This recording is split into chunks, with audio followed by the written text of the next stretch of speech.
Welcome to the Brave New Wealth podcast. I am your host, Julienna. In this podcast, we discuss wealth from many different perspectives, from the mental, physical, social, and financial perspective.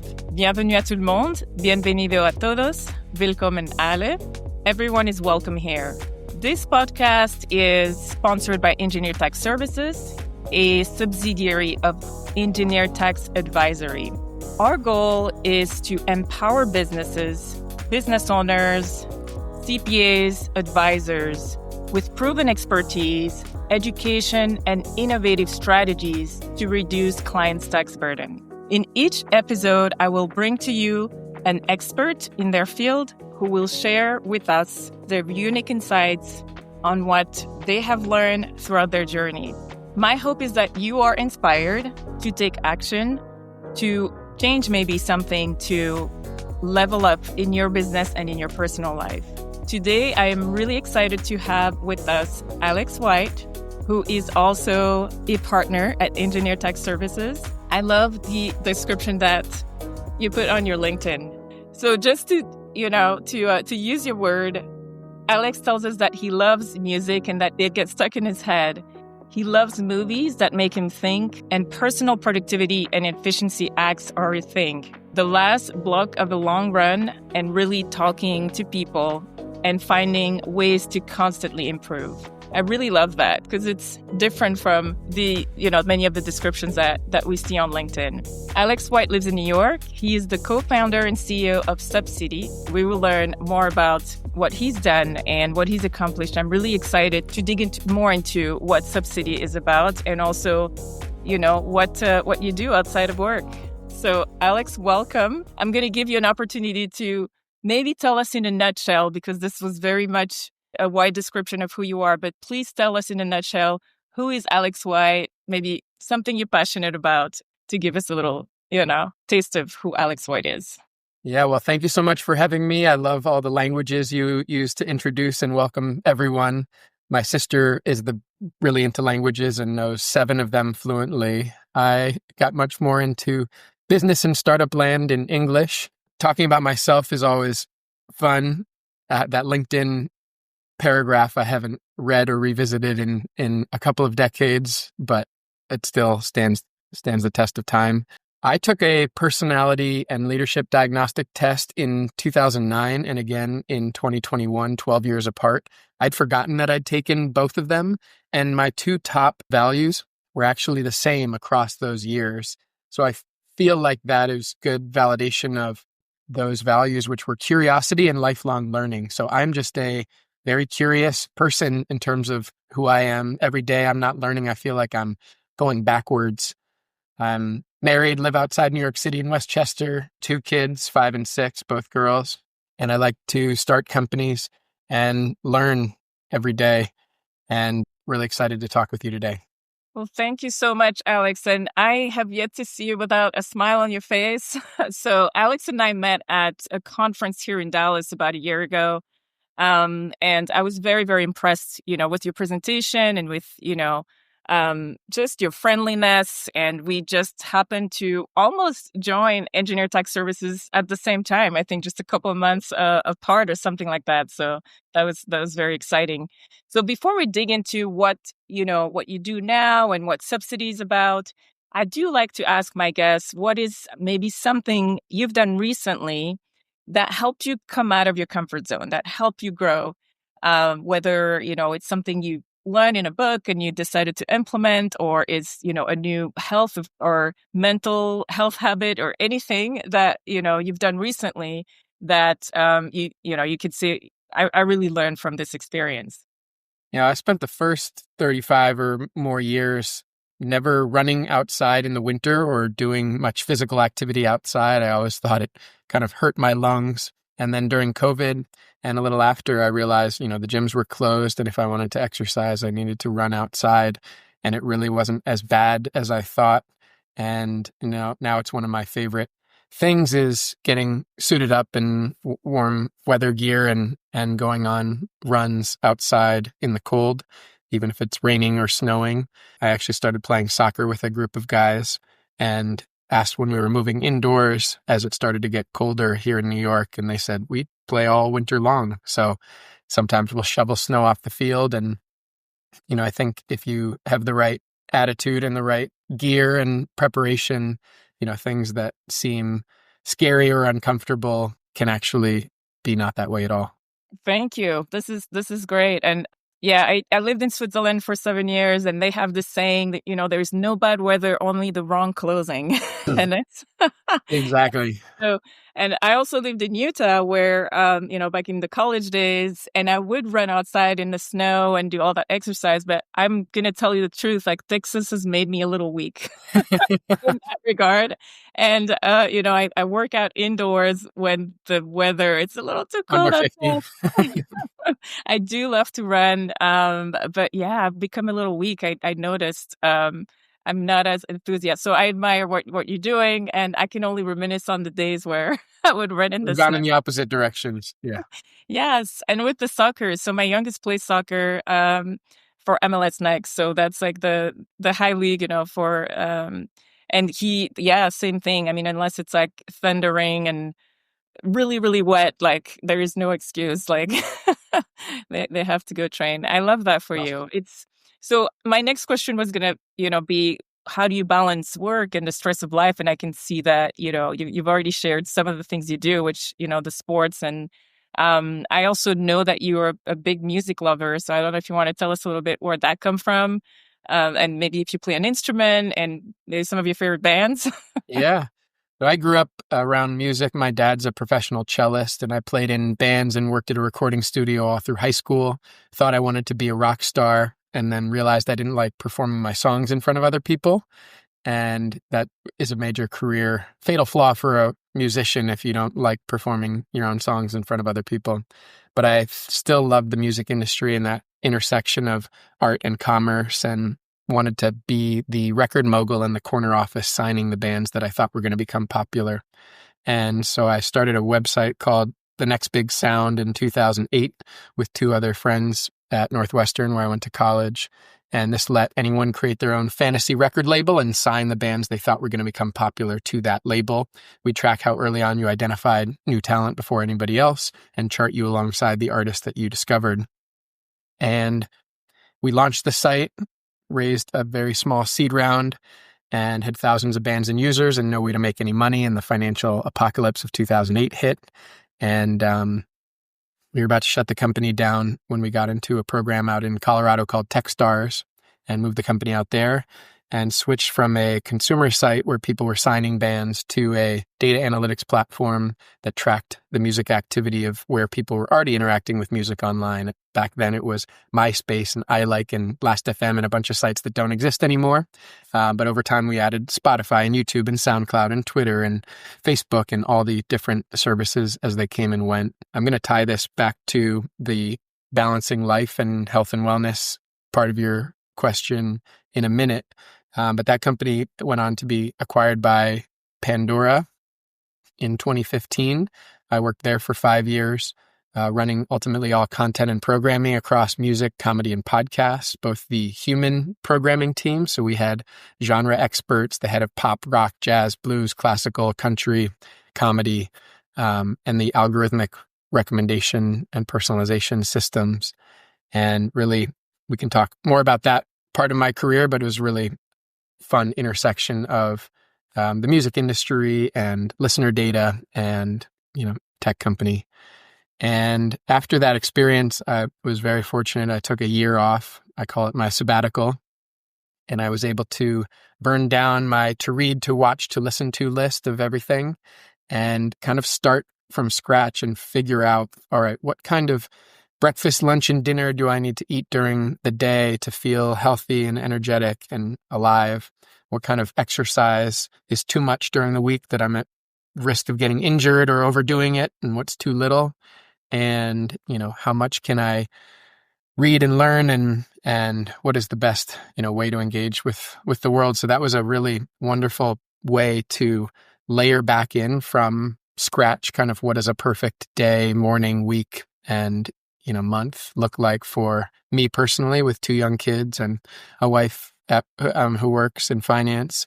And that was kind of the baseline. And I realized once I stacked everything together that I still had, 6 to 8 hours a day or more where I wanted to just work on hard problems with smart people. And that's when I started looking and exploring ideas related to cities and small businesses and fintech and real estate and trying to find a new company to start, which ultimately became SUBCITY. That is wonderful. Wow, that's a lot. A lot of information. I can tell that your brain is just constantly moving and Yeah, for better working. or worse. Yes, yes, yes. No, I know the feeling. So, yeah, you're ahead of me because I was going to come to that transition, and you talked a little bit about that, transitioning to SUBCITY. So, just to tell our listener, what exactly is SUBCITY? What does it do? Because I was going to ask you about the transition, and you kind of did it for me, and told us how it happened. But yes, if you could just explain what exactly is SUBCITY and how does it help businesses? Yeah, so SUBCITY, we've digitized about 2,000 local, state, and federal economic incentives and tax credits.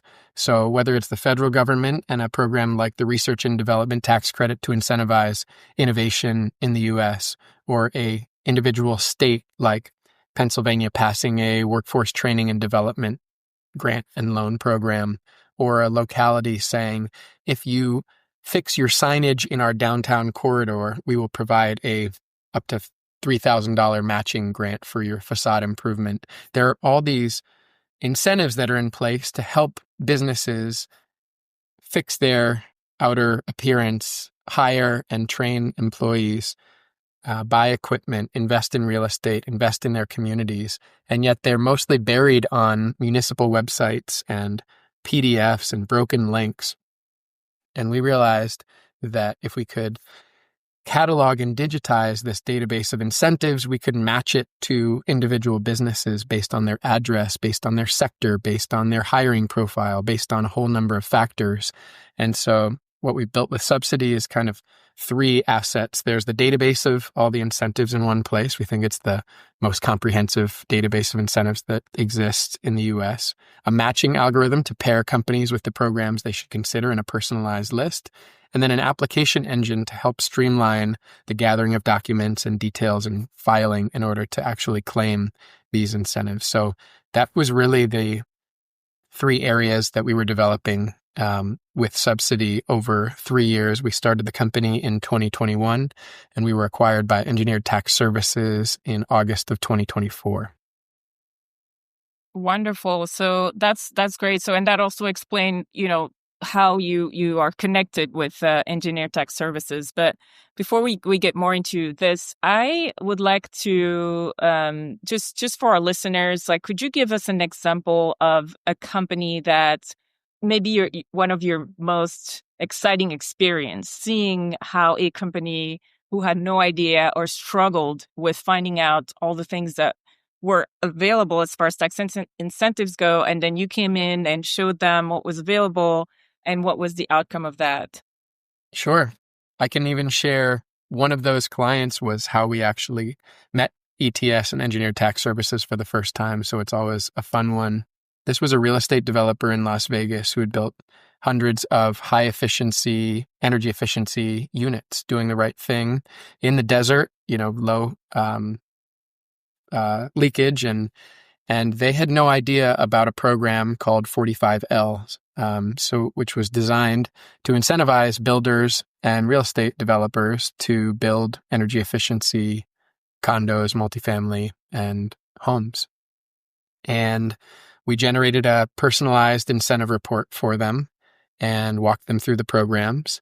And this one caught their attention because they were building to a energy efficiency standard and didn't realize that there was an incentive in place for them to do so. And so based on the size, they were a very sizable developer and number of units, they wanted to move forward with certifying hundreds of units for this credit. And so we didn't do that work personally at SUBCITY, but we have a network of providers and referral firms. So I talked to all the leaders in the marketplace who do energy incentives and certification and engineering-based programs, and was most impressed with ETS from a professionalism standpoint, from a fulfillment, from a referral recommendation standpoint, and made the connection.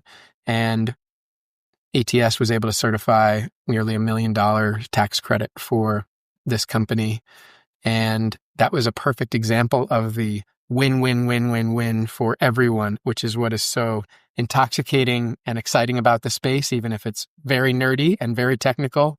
But the idea that the government put in place this incentive to develop hot energy efficiency units, and then a private and real estate developer didn't know this program existed and was still doing the right thing, and that we could connect them with that program, with the certification, with the tax credit, so that they can build more units and affordable housing and all the other great developments that they're doing, is really, really awesome. So success to us would be helping thousands of small and medium-sized business owners identify, claim, and collect billions of dollars in tax incentives over the next 10 years. And I really feel like part of ETS has that ecosystem and foundation where we can actually achieve that.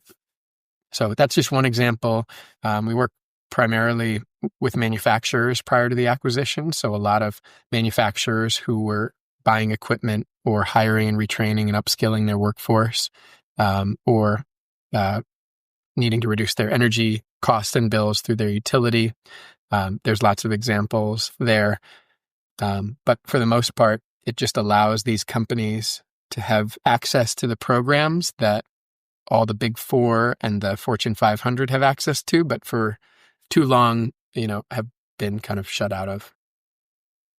That's amazing. That really is amazing. And I also really appreciate how professional, clean, clear, and concise those reports are. And there is not one email I send these days where I don't, offer this beautiful service for business owners. I mean, it's a game changer. It can bring so much to any business that doesn't take full advantage of what's available to them. And the fact that we are there to help with, whatever they find, whatever we do, we will help with.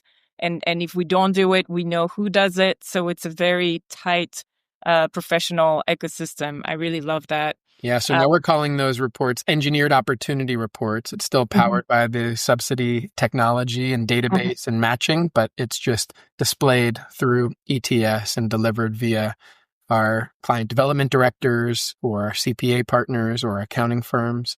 And really the hard part of this business is not necessarily the matching or the database, even though those are tremendous investments we've made and work that we've been doing. It's really trying to figure out, how do you work with the finance team, the owners, the CPAs, and that whole financial ecosystem around these real estate investors and these companies in a way that they can all make sure that they're not leaving money on the table with any of these incentive programs that are out there. Absolutely. And I also love that, whatever they do, we don't touch. We're just there to complement and to really help serve the client and bring as much value as possible. That's really amazing. Exactly. They don't have to break up with their CPA. We just can do, as a licensed engineering firm, we can do a lot of the certifications and heavy lifting and engineering-based studies that, they wouldn't be able to accomplish on their own. Definitely. So CPAs, advisors, CFOs, please reach out. We are there to help with all these things. So now with so you've kind of answered my next question also, which was how you found that collaboration with Internet Tech Services, and you did answer that, meaning that you find the data and we're there to support, to fulfill, and to help things move very smoothly. And I've been a witness of this, how just smooth the whole process is, utilizing all the expertise, at every level. So how does that compare with maybe how, from where you were before to now having just this house full of, tools? Like how does that feel? Yeah. Not to say, I don't want to. No, it's night and day. It really is. And before we had raised venture capital. So by definition, we needed to find very high velocity, high growth business opportunities. And to us, that was definitely going direct to the business owners themselves with a pitch around personalized incentives and tax credit opportunities and lists for them in their business.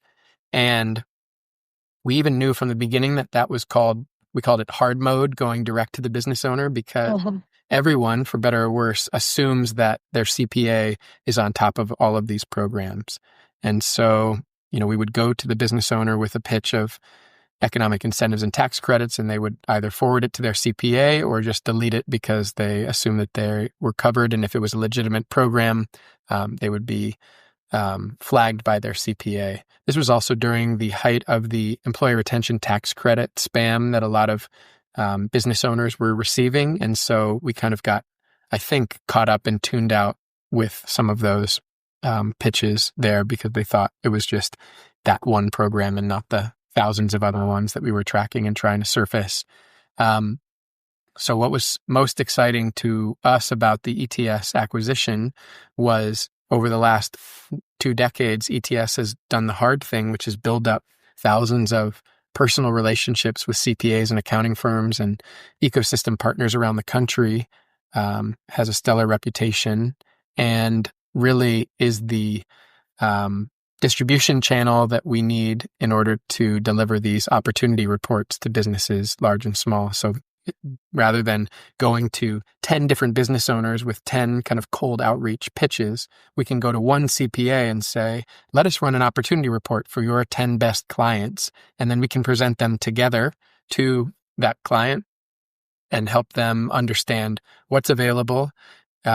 ETS can fulfill the engineering-based incentives that require specialized expertise. The CPA might be able to fulfill a couple of those programs. And then sometimes if it's a small grant or a facade improvement program or a very basic sales and use tax exemption, then the business owner or the CFO or the virtual CFO could maybe just do those programs directly.